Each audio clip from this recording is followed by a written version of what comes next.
Barakatah Yahawah, Barakatah Yahawashi, Barakatah Yahawah, Barakatah Yahawashi, Barakatah Yahawah, Barakatah Yahawashi. Call halal, Yahawah, BAHASHAM, Yahawashi, BAHASHAM, Racha HaKodash. This is 2nd Esdras, chapter 15, verses 14 through 16. Woe to the world and them that dwell therein, for the sword and their destruction draweth nigh. And one people shall stand up and fight against another, and swords in their hands.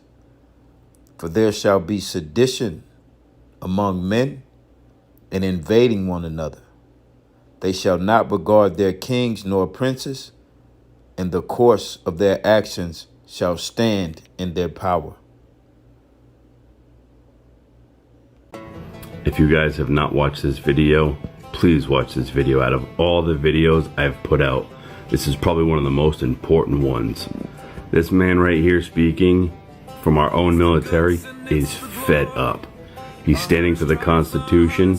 He's in Virginia. I think it's time that every state comes together, because it's time to realize no one's coming to save us at this point. Listen to this man's speech. So initially we had planned to make the speech to law enforcement, but since they're a no-show, we're going to make it to y'all. So members of the media, the public, my brother's standing here in arms today, law enforcement that's probably stalking this right now, and whoever else cares to listen. Why are we here? Today, August 19th of 2023, many of us young men of Virginia, we have either been in war or served our country, have a grievance against the Sheriff's Office of Gloucester County, Virginia. In 2021, this Sheriff's Office, among many other Sheriff's Offices in the state of Virginia, vowed to be a Second Amendment sanctuary, promising to preserve the very amendment that protects our Constitution and our homeland. In recent months, they have enforced unconstitutional laws and invented new offenses to satisfy their desire to control this country's politics, including the arrest of 4 citizens lawfully exercising their right to carry a weapon, one of which is actively serving this great nation. When I say the word lawfully, I mean in accordance with the rights protected by the Constitution and without regard to any supposed law that contradicts those rights. These men have fallen victim to weaponized politics. Concerned for the community, they attended a school board meeting at an office facility that, according to zoning laws, is a government facility.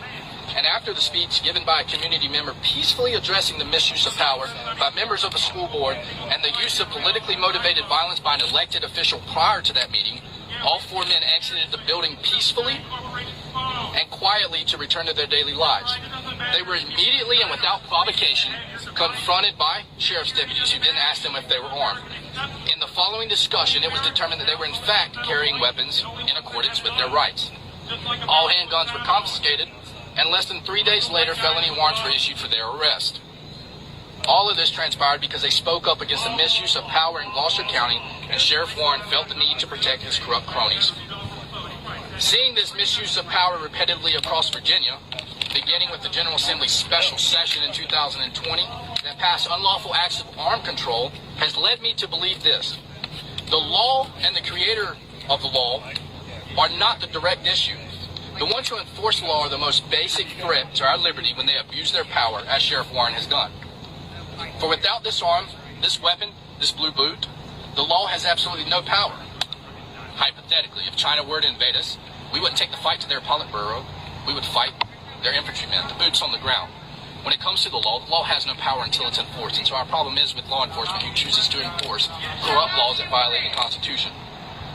In days of old, our forefathers repeatedly begged that their grievances be solved. They cried to the king, they cried to Parliament. The king answered by deploying troops to occupy homes, steal arms and money, and murder dissidents and protesters, as we see repeatedly across the U.S. today. This is why our founders warned us of professional men-at-arms enforcing the government's will, and yet somehow supposed freedom-loving Americans have continually given up rights and freedoms to the very standing army that strips away our rights in the name of earning a living. Out of control, rogue law enforcement. Today I'm not here to beg, and I am not here to cry. I'm not here to question their authority. I'm here to completely and unequivocally deny the very legitimacy of its existence. I'm here to do this. I'm here to remind every man and woman that wishes to breach our Constitution that many of us vehemently swore an oath to defend, to remind you that we are awake. We are ready, we will fight, and we will die. We will do everything within our power to defend those rights enshrined within the Constitution. We will not attack anyone, but we will always defend ourselves if attacked. To the officers that are watching this, you violated the Constitution of the United States. Someday you will answer for these violations. If not before man, you will answer to it before God. You disgust us. You are not our brothers. You have no right to fly our flag. You have no right to be an American. You are Tories, redcoats, and not patriots. You have no right to live off of our taxes. You have no right to wear a uniform funded by the very people you abuse.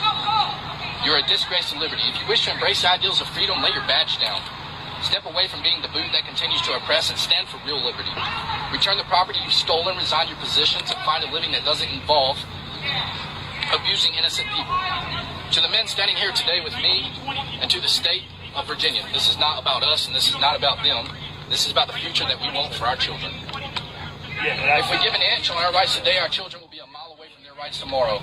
Too many people have drawn their line at door-to-door confiscation, forgetting that the other side will simply enforce whatever laws are handed down to them that they wish to enforce, and restrict us 1 inch at a time, chipping away our rights 1 step at a time. I implore all of you, Virginia, to stand up as you stand today, to continually hold the line here in Virginia. We must not let this state fall.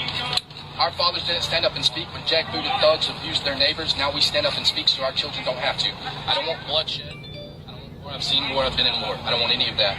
But I promise you, I will fight a war if I need to protect our children's future. For freedom is never more than 1 generation away from extinction, and we are that generation. I embrace the pain for preservation of freedom. If it must happen, let it begin with us. For what is my life against our nation's future? What is it? It's nothing. Sic semper tyrannis. That's on our state flag. It's our state seal. And it means thus always the tyrants. And it means that as long as tyrants continue to use the law to oppress innocent civilians who gave a peaceful speech and walked out, returning to their cars, going on about their daily lives, if they continue to oppress, we will stand. We will defend it. I love this country. I love this nation. We will get a lot of hatred for this, and we'll get a lot of love for this, but at the end of the day, we're doing what's right because we love our Constitution, and I will die for my Constitution. I am sick of being tread on. I am sick of the fact that our fathers did not stand up. And so now we have to, so our children don't. And so I implore the state of Virginia, stand now. It's on you. Stand up. Sic semper tyrannis, thus always the tyrants.